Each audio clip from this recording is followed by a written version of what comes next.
March 20th, 1968. Vietnam. A decorated American captain is screaming into his radio. 23 of his men are already dead. 40 more are bleeding out in the jungle mud. Artillery is useless. Helicopter gunships are shooting at shadows. His company is being systematically destroyed by an enemy he cannot see.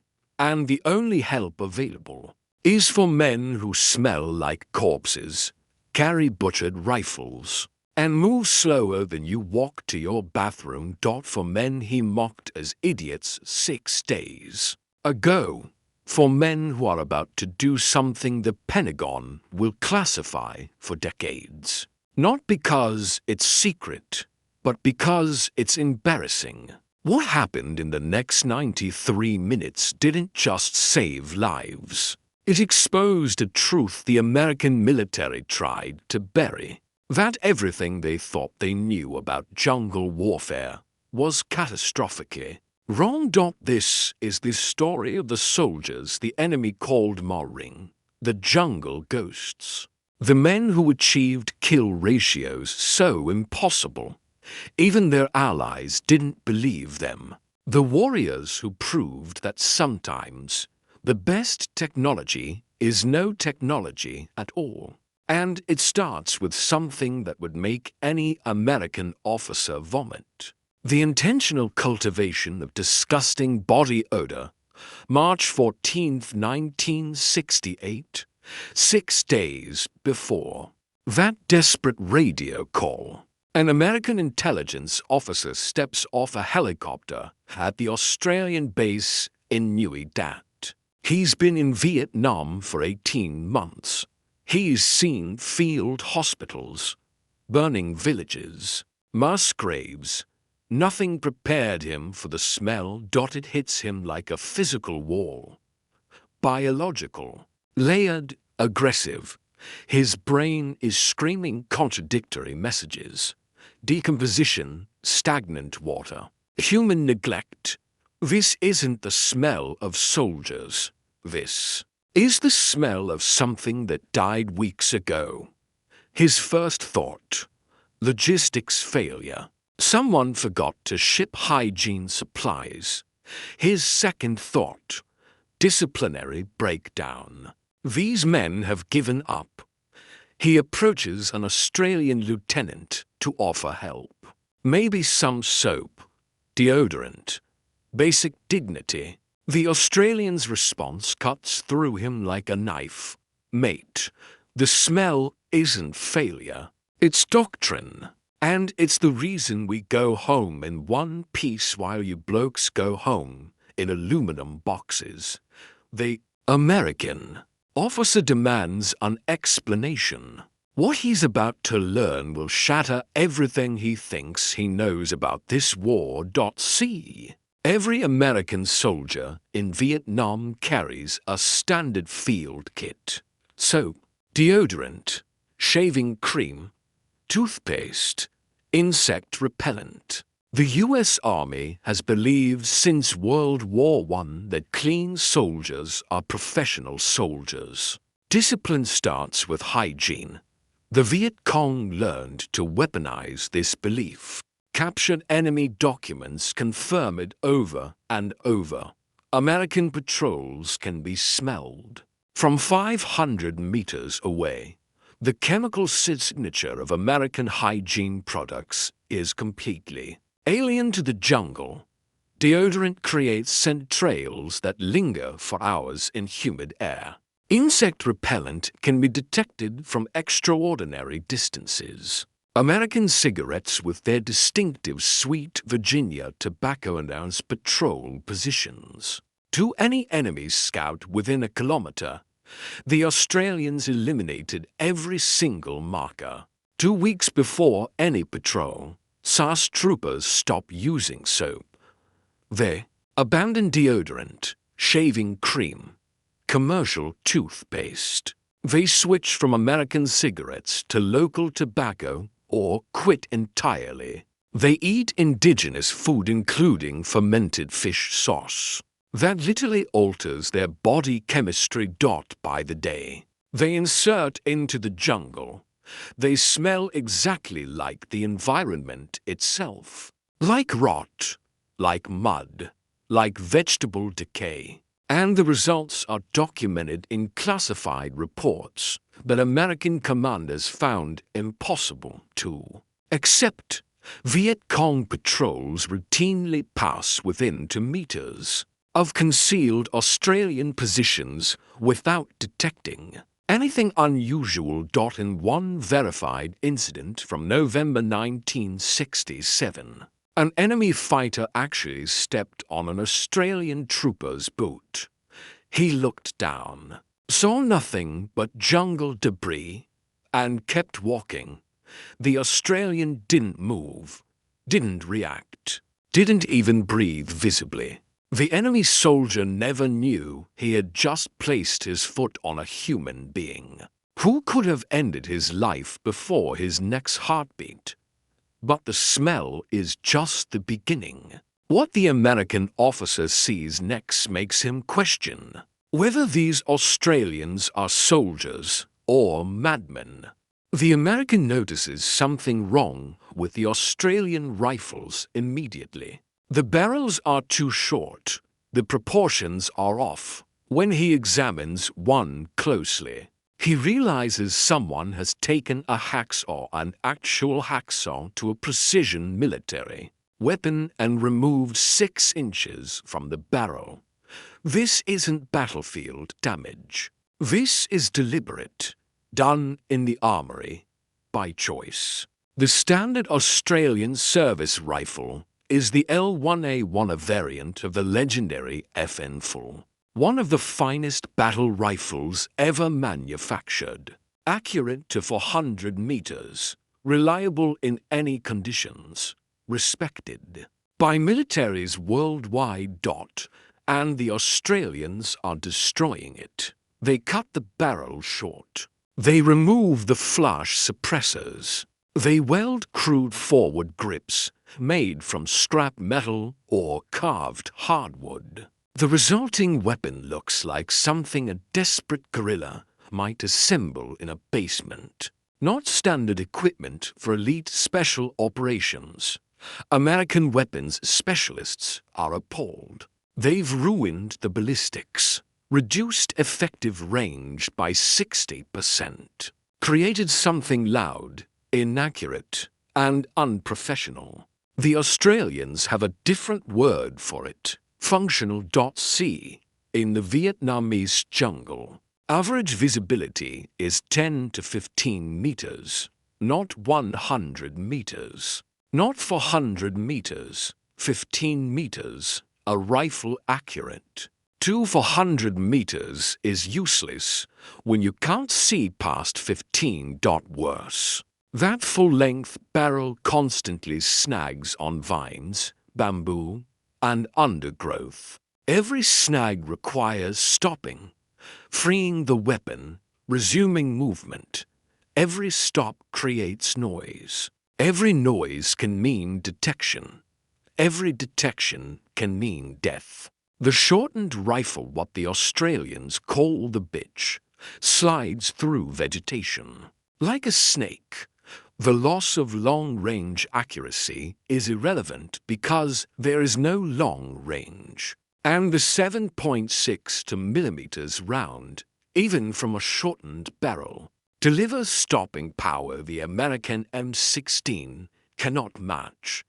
The M16 fires a smaller, faster 5.56 millimeters round, designed for accuracy at extended ranges. In the jungle, at 15 meters, it has a nasty tendency. It wounds rather than stops.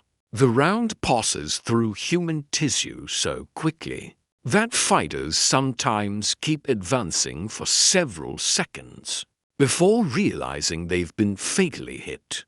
The 7.62 millimeters round from the bitch doesn't wound at close range. It devastates. It can punch through the thick bamboo trunks that Viet Cong fighters use for cover. It can end a close-quarters engagement with a single shot. American ordnance officers write damning reports about these modifications. Those reports are filed alongside recommendations to adopt Australian methods. Both are ignored, but the weapons are only part of the mystery. The footwear is what truly confuses the American observer. Several Australian troopers preparing for patrol are wearing sandals, not military boots, sandals. Specifically, sandals made from old automobile tires with straps cut from inner tubes. The American recognizes them immediately. Ho Chi Minh sandals, standard Viet Cong footwear manufactured throughout North Vietnam. Why are Australian soldiers wearing enemy footwear? The answer reveals a level of tactical sophistication that American doctrine never contemplated. Tracking is one of the primary methods the Viet Cong use to locate enemy patrols. Every boot leaves distinctive impressions. American jungle boots have specific tread patterns recognizable to any experienced tracker. A Viet Cong scout who finds American boot prints knows exactly what he's following. He can estimate numbers, direction of travel, approximate time since passage. The Australians eliminated this signature asterisk by wearing captured Ho Chi Minh sandals. Australian patrols leave tracks indistinguishable from Viet Cong movement. A tracker who finds these prints assumes he's following friendly forces. He doesn't raise the alarm, doesn't call for ambush teams. He might even walk directly into the Australian patrol believing he's meeting comrades. This isn't the only counter-tracking technique. They walk in streams when possible, leaving no prints at all. They step on roots and rocks rather than soft earth when crossing muddy areas. The last man in the patrol brushes out tracks. Using branches, these methods add time, add complexity, but they make Australian patrols effectively impossible to follow. The Viet Cong, who tracked French colonial forces for years, who tracked South Vietnamese army units with ease, who tracked American patrols almost at will, cannot track the Australians. The hunters cannot find their prey, but there's something else. Something about Australian attitudes that disturbs the American observer on a completely different level. It's about how they refer to the enemy. American soldiers use various terms. For Viet Cong fighters, Charlie, Victor, Gooks, Dinks, Slopes. The terminology ranges from neutral military brevity to outright racial contempt. The underlying assumption is consistent. The enemy is inferior, primitive, technologically backward, to be destroyed through superior American firepower. The Australians call them Mr. Charles. This isn't sarcasm. This isn't irony. This is genuine respect expressed through formal address. Australian briefings analyze enemy capabilities with careful attention to detail. Enemy tactics are studied, not dismissed. Enemy successes are analyzed for lessons, not attributed to luck or American error. The Australians don't hate their enemy. They respect him as a dangerous opponent who's been fighting in these jungles for decades and has developed capabilities that deserve serious attention. And this respect has tactical consequences. American patrols often walk into situations believing their technological superiority will carry the day. Australian patrols assume nothing and prepare for everything. American soldiers sometimes die because they underestimate enemy capability. Australian soldiers survive because they never do. But all of this, the smell, the weapons, the sandals, the respect, all of it is building towards something else. The single most important difference between Australian and American methodology, the thing that drives American observers to absolute fury. Movement speed. The United States military believes in speed, aggression, and firepower. These principles won World War II, held Korea, made America the dominant military power on Earth. When American Special Operations units conduct long-range reconnaissance in Vietnam, they move at 2 to 3 kilometers per day. This is considered an acceptable balance between caution and urgency. The Australian SAS moves at 100 to 200 meters per hour. When the American intelligence officer first hears this figure, he assumes translation error. 100 meters per hour means covering 1 kilometer requires an entire day. A 5-kilometer mission would take nearly a week. This seems not merely slow, but operationally absurd.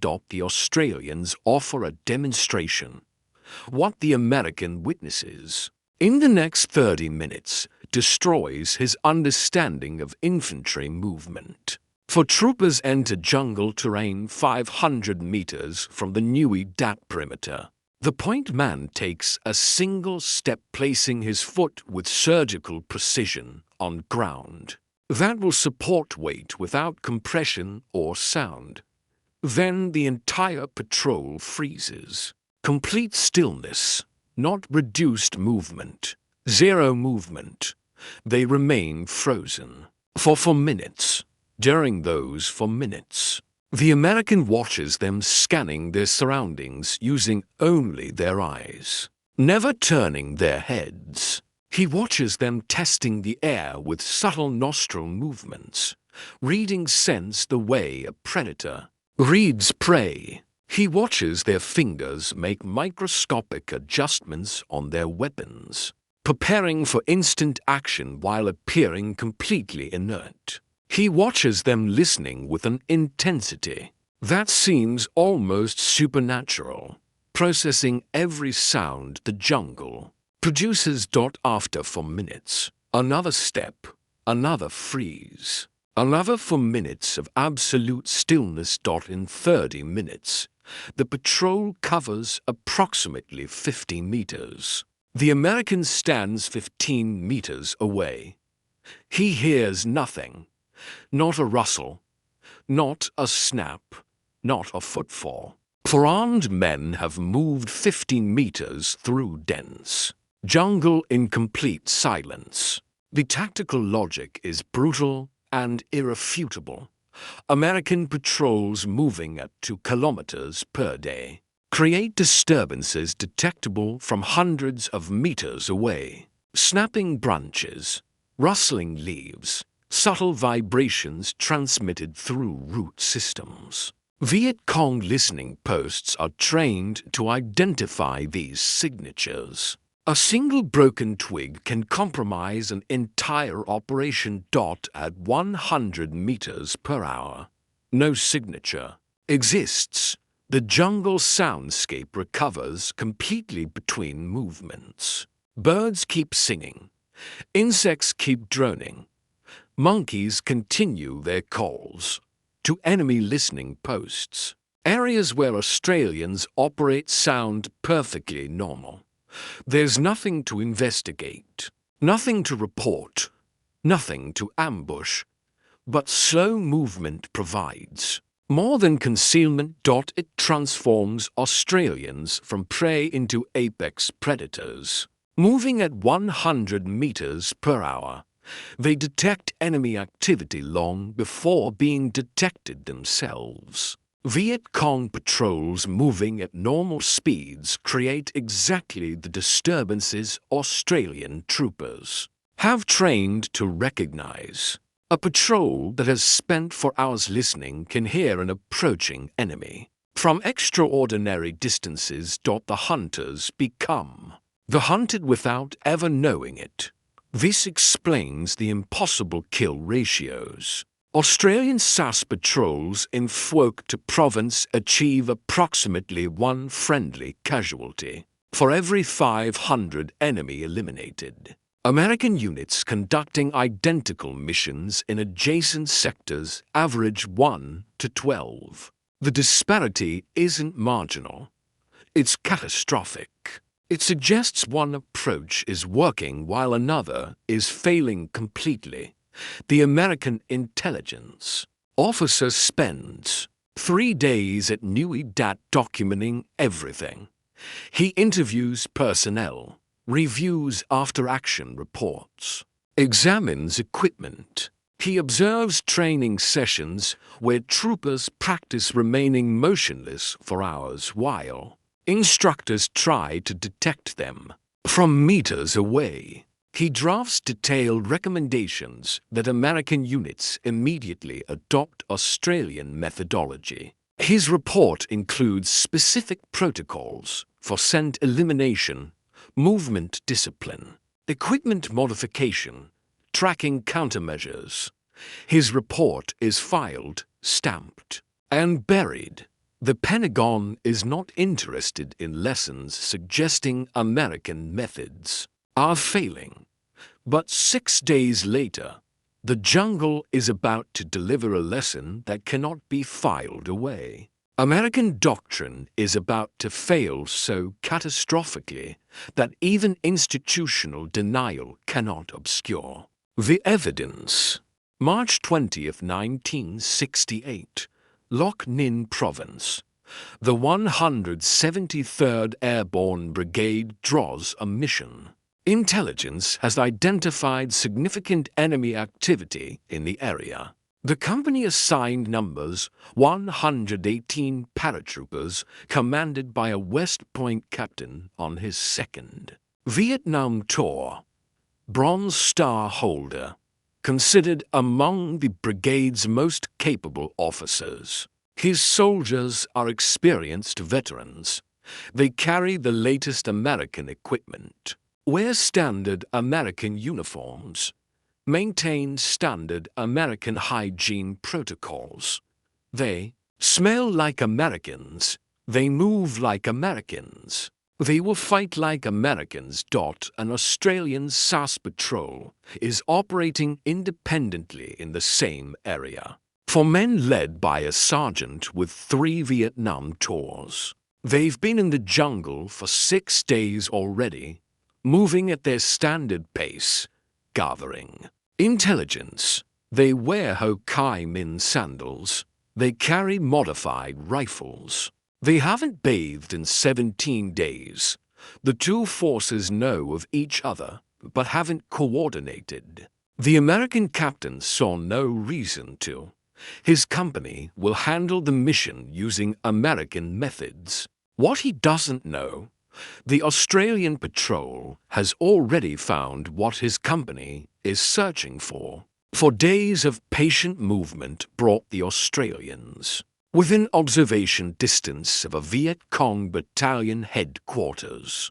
They spent 31 hours in a single concealed position, watching, counting, documenting. They identified over 200 enemy fighters, mapped defensive positions, noted the presence of a regimental command element visiting from higher headquarters, observed ammunition distribution, meal preparation, sentry rotation schedules. They reported this intelligence through Australian channels, somewhere in the communication system. The information was lost, delayed, or dismissed as insufficiently verified. The American company walks into the area blind.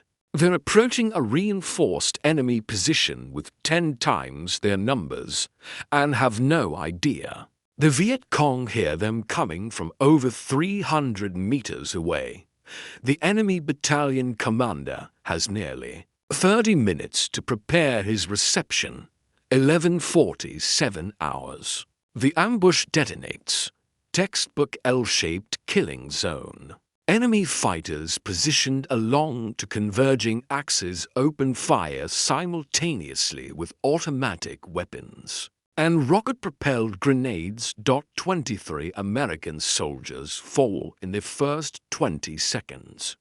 The captain survives because he's positioned in the formation center rather than at point. He immediately implements the response his training prescribed. Return fire toward identified positions.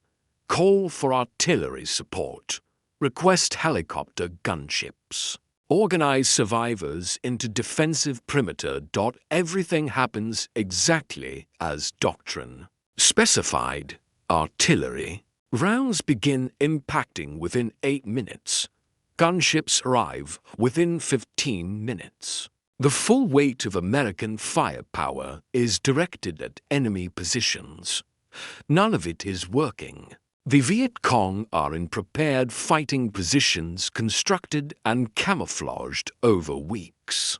They've survived American artillery for years and know exactly how to endure it. When barrages come, they stay low in holes designed to withstand near misses. When gunships appear, they use jungle canopy for concealment and shift positions through covered trenches. The Americans cannot see their enemy. They're shooting at muzzle flashes and suspected locations, expending ammunition against targets they cannot verify. The enemy can see them perfectly. Every few minutes, another American soldier falls to precise fire from invisible positions. By 12:30 hours, the American company has suffered over 40 casualties. Ammunition is running low. The artillery has cratered hundreds of square meters of jungle without hitting a single confirmed enemy position. The gunships have expended most of their ordnance against shadows. The captain recognizes his company is being systematically dismantled by an enemy his firepower cannot touch. His artillery is cratering empty jungle. His gunships are strafing phantoms. His infantry is taking casualties it can neither prevent nor avenge. At 12:51 hours. The American captain makes the most humiliating radio call of his career. He requests assistance from the Australian SAS patrol he declined to coordinate with. 6 days earlier, the Australian sergeant receives the transmission and understands immediately what it means. Allied soldiers are being eliminated less than 2 kilometers away. He can hear the firefight. He can monitor the increasingly desperate radio traffic. He can calculate approximately how long the American company can survive at current attrition rates. Standard Australian doctrine mandates avoiding decisive engagement. Inserting into an active firefight contradicts every principle of their methodology. For men against a reinforced battalion is suicide by any conventional analysis. But men are being slaughtered while he listens to their radio traffic. The sergeant makes his decision in under a minute. His patrol will assist, but they'll do it the Australian way. When the American captain learns that Australian reinforcement is moving toward him at 100 meters per hour, his response is volcanic. His men are dying in real time. Help is less than 2 kilometers away, and that help is apparently sleepwalking through the jungle at a pace that will arrive sometime next week. He demands the Australians move faster. The sergeant refuses. He explains briefly that faster movement will result in detection, and detected reinforcement will simply add Australian casualties to the American total without changing the outcome. The captain will have to hold with what he has until the Australians reach a position where they can actually make a difference. The next 93 minutes are the longest of the American captain's military career. What he cannot see is what the Australians are actually doing. The patrol isn't moving toward the American position. They're moving into the enemy position, through it, using the firefights noise as auditory cover, using scent discipline to avoid detection. For Australian soldiers are infiltrating directly through the Viet Cong rear area. The movement demands absolute mastery of every skill Australian training has developed. They pass within meters of enemy fighters focused entirely on the American target to their front. They navigate through a battalion-sized engagement without creating any disturbance that might alert the enemy to their presence. They move in complete silence through vegetation that should make silence impossible. At one point, an enemy fighter moves to within arm's reach of the sergeant's position. The Australian remains frozen as the Viet Cong soldier adjusts his equipment, checks his ammunition, and returns to his fighting position. The enemy never knows that death was one trigger pull away. 14:27 hours. The Australian patrol reaches a position no American tactical planner would believe achievable. They're inside the Viet Cong perimeter, 35 meters from the enemy battalion command post, surrounded by over 200 fighters who have no idea they're there. The sergeant begins transmitting artillery corrections. These aren't the broad area adjustments that accomplished nothing for 2 hours.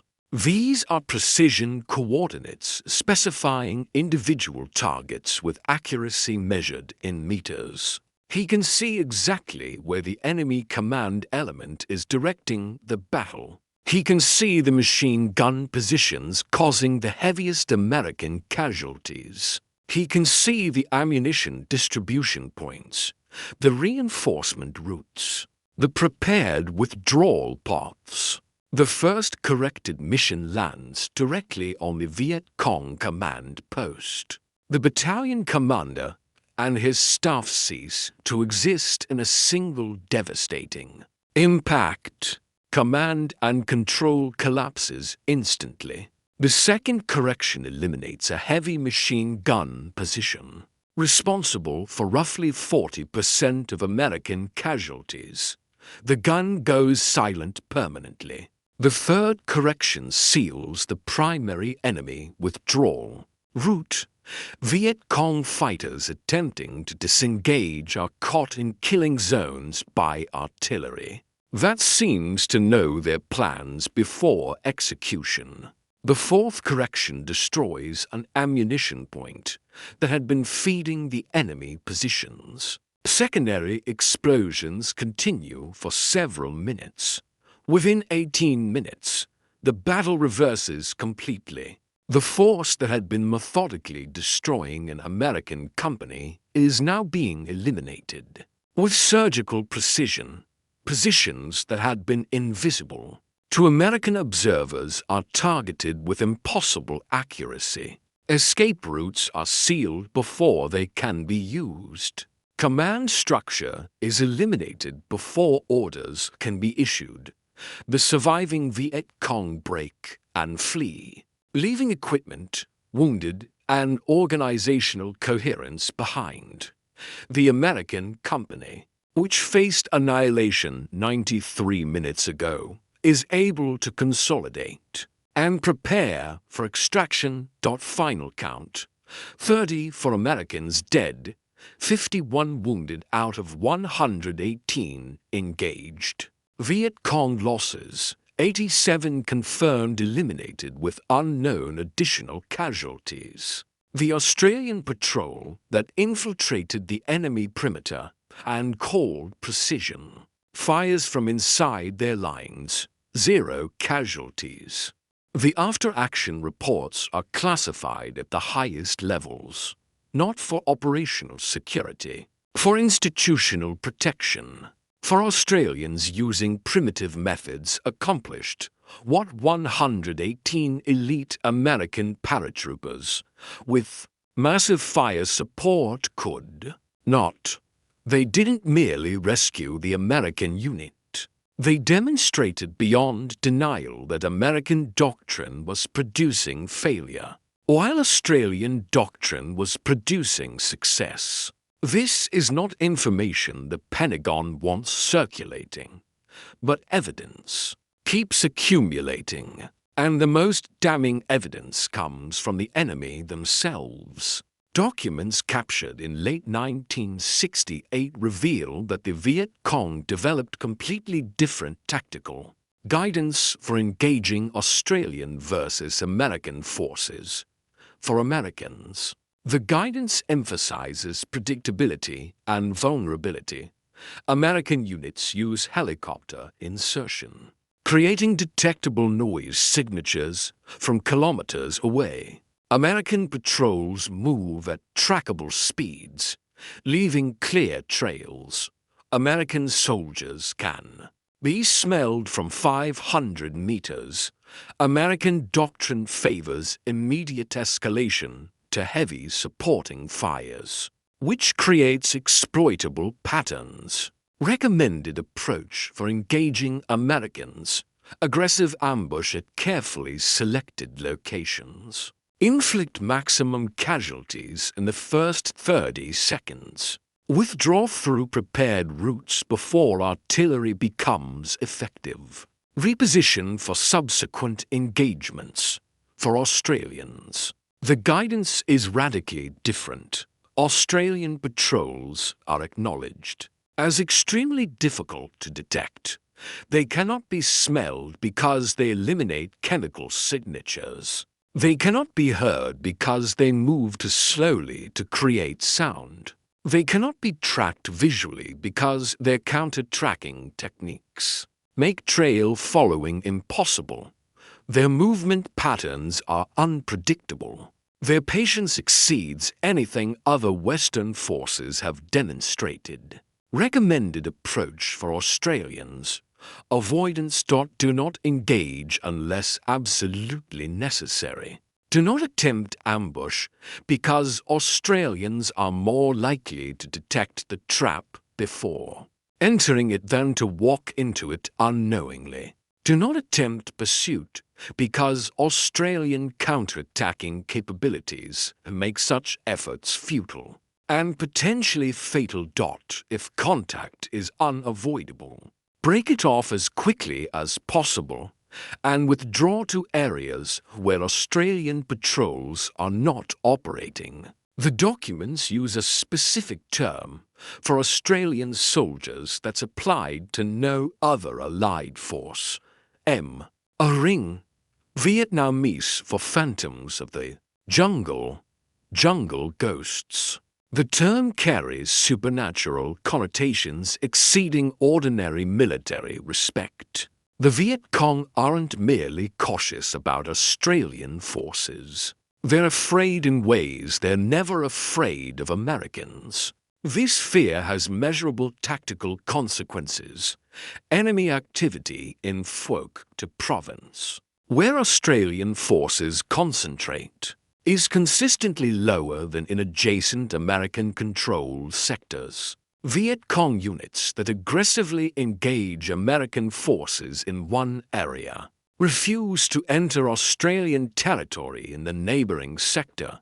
When they do enter, their behavior changes, completely becoming defensive and cautious rather than offensive. And aggressive. American commanders notice this disparity and demand explanations. Perhaps the Australians are in less strategically important areas. Perhaps they're avoiding contact to keep casualty figures low. Perhaps they're falsifying operational reports. The captured documents eliminate every alternative explanation. The enemy is explicitly instructing its forces to avoid Australian contact. Because Australians are more dangerous, the Viet Cong are choosing their fights, engaging where they have advantages, avoiding engagements where they don't. Against Americans, they have advantages. Against Australians, they don't. But why? What creates this fundamental difference? The answer goes deeper than tactical technique. It goes to the roots of knowledge predating European contact with Australia by tens of thousands of years. The Australian SAS integrated Aboriginal tracking methodology into operational doctrine through generations of collaboration that no other Western military attempted. Aboriginal Australians survived in demanding wilderness environments for over 40,000 years. Their accumulated knowledge of concealment, tracking, patient hunting, and environmental awareness represents the longest continuous tradition of such skills anywhere on Earth. This wasn't mysticism or spiritual knowledge. It was intensely practical. Expertise refined through brutal evolutionary pressure for hundreds of centuries. Techniques that worked survived because the practitioners survived. Techniques that failed eliminated their practitioners before they could pass anything down. The result was a body of wilderness knowledge that no modern training program could replicate from scratch. Aboriginal trackers could determine from a footprint not just direction of travel, but approximate weight of the person. Whether they were carrying a load, whether they were injured, how long ago they passed, and often whether they were alert or relaxed when they made the track. They could read broken vegetation the way literate people read books. They could detect presence through absence noticing when birds stopped calling, or insects went silent in ways that indicated human intrusion. Australian SAS incorporated specific elements. From this tradition, the concept of becoming part of the environment rather than moving through it as a foreign element. The practice of reading landscape features for information about recent activity. The discipline of absolute stillness that permitted observation without detection. The patience that could sustain focused attention for hours without the restlessness that Western training struggled to eliminate. American military culture had no equivalent foundation. American doctrine emphasized action, speed, and technology overcoming environment. The idea that patience might outperform aggression, that stillness might outperform movement, that adaptation might outperform force. This was philosophically alien to institutions, built on fundamentally different assumptions. This cultural gap produced tactical disparities that casualties measured, but statistics alone couldn't explain. American patrols moved fast because American culture valued speed and action. Australian patrols moved slow because their training proved speed was frequently fatal. Americans maintained hygiene because their culture associated cleanliness with professionalism and discipline. Australians abandoned hygiene because their training proved cleanliness was a detectable liability. Americans used standard equipment because doctrine specified standard equipment. Australians modified everything because survival mattered more than specifications. The tragedy was that lessons were available for learning. The Australians shared information freely with American counterparts. Individual Americans recognized value in Australian methods and advocated adoption. The evidence was overwhelming and accessible to anyone willing to examine it. But institutions don't change because evidence demands change. They change when the cost of not changing becomes unbearable. For the American military in Vietnam, the cost was distributed across thousands of individual casualties, rather than concentrated in a single catastrophic event that might have forced immediate reform. Each ambush was a separate incident. Each detected patrol was an individual failure that could be attributed to specific circumstances. Rather than systematic flaws, the pattern was visible only in aggregate statistics that senior commanders had professional reasons not to examine closely. So the war continued. American patrols continued moving at detectable speeds. American soldiers continued smelling like targets. American doctrine continued emphasizing firepower over patience and technology over adaptation. The casualties continued accumulating. But there was another dimension to this story that tactical analysis tended to overlook. The Australian methods that produced such remarkable survival statistics carried costs measured in different currencies: psychological currencies, moral currencies, the currency of what it cost to become what the jungle demanded. Operating at 100 meters per hour for weeks in enemy territory required transformation that left permanent marks on those who underwent it. The constant hypervigilance couldn't be maintained without consequences. The absolute suppression of normal human impulses created patterns that didn't reverse when the mission ended. Some veterans described the experience as becoming animal, not metaphorically savage, but literally shedding human thought patterns that interfered with survival. Human minds generate constant internal noise: plans, anxieties, memories, anticipations. This noise is invisible to us because it's so constant, but it shapes behavior in ways that skilled observers can detect. A person thinking about tomorrow moves differently than a person existing entirely in the present moment. The Australians learned to eliminate this noise entirely, to exist in a state of pure sensory awareness for days, without the normal operations of human consciousness, to perceive without interpreting, to observe without planning, to respond without deliberating.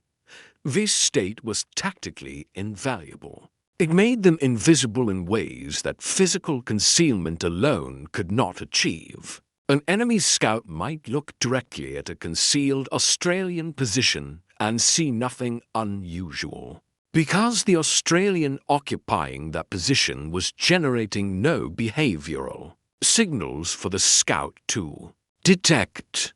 But this state wasn't something that could be switched off like a light when the patrol ended.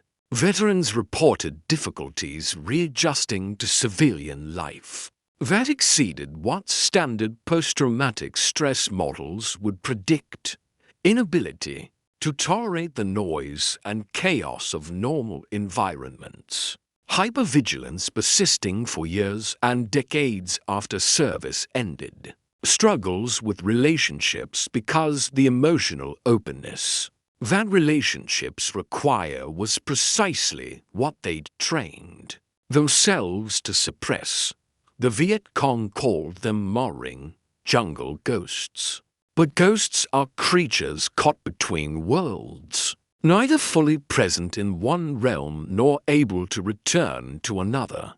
The Australians who mastered jungle warfare found themselves similarly suspended, not fully present in the civilian world. They returned to, not able to forget the jungle world they'd inhabited. Some never found their way back completely. This was the price of effectiveness that no statistical analysis captured. The Australian methods worked. The survival rates proved it beyond any possibility of dispute. But survival wasn't the same as returning whole. Coming home alive wasn't the same as coming home unchanged. The legacy of Australian methods extends to the present day, though often without proper attribution to those who pioneered them. When the United States military finally began serious reform of its special operations capabilities in the 1980s, the reforms incorporated principles that Australians had demonstrated.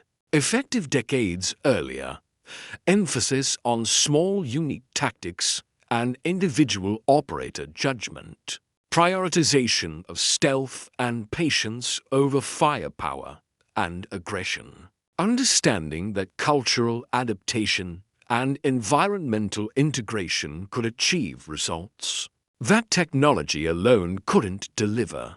The modern American Special Operations community owes significant debt to Australian pioneers who proved what was possible in the jungles of Vietnam.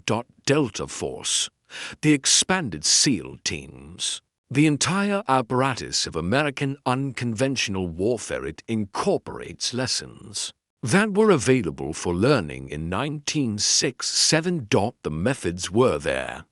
The evidence was overwhelming. The Australians were willing to teach. The institutions were not willing to learn. The American captain who made that desperate radio call in Loch Ninh survived the war. He spent his remaining months in countries seeking out Australian personnel, asking questions, observing training, trying to understand what happened that day and why his doctrine failed so completely. He learned that his company had walked into that ambush smelling like a department store. He learned that his patrol speed had announced their presence to every enemy listening post within a kilometer. He learned that every assumption underlying his tactical approach had been wrong for the environment where he was operating. He also learned that the men who saved him had been mocked as primitives by American colleagues, that their methods had been dismissed as cowardice or incompetence, that the evidence of their success had been classified and buried because it embarrassed institutions that preferred comfortable failure to uncomfortable learning. He left the army in 1970. He never spoke publicly about what happened in Loch Ninh province. The records remained classified for decades, but he remembered the men who fell because American doctrine put them in positions that Australian doctrine would have avoided. The radio call begging for help from soldiers he declined to coordinate with. The 93 minutes watching his command disintegrate while help crawled toward him at 100 meters per hour. He remembered the moment when four men who smelled like death emerged from the jungle, having walked through an enemy battalion without detection. The moment when artillery that had been useless for hours suddenly began landing with surgical precision on targets he couldn't see. The moment when he understood that everything he thought he knew about warfare was wrong. The Viet Cong called them marring jungle ghosts. The Pentagon called their methods primitive. The soldiers who survived Loch Ninh called them something else entirely. They called them the reason they were still alive. One Australian casualty for every 500 enemy eliminated. That wasn't luck, not favorable terrain, not statistical anomaly. That was what happened when soldiers stopped smelling like Americans and started smelling like the jungle. When they stopped moving like Americans and started moving like shadows. When they stopped fighting like Americans and started fighting like ghosts. The Pentagon knew the numbers. They classified them. The enemy knew the numbers. They feared them. The survivors knew the numbers. They owed their lives to them. 1 to 500. The arithmetic of patience over firepower. The mathematics of adaptation over technology. The calculus of becoming what the jungle required rather than demanding the jungle accommodate. What you preferred to be.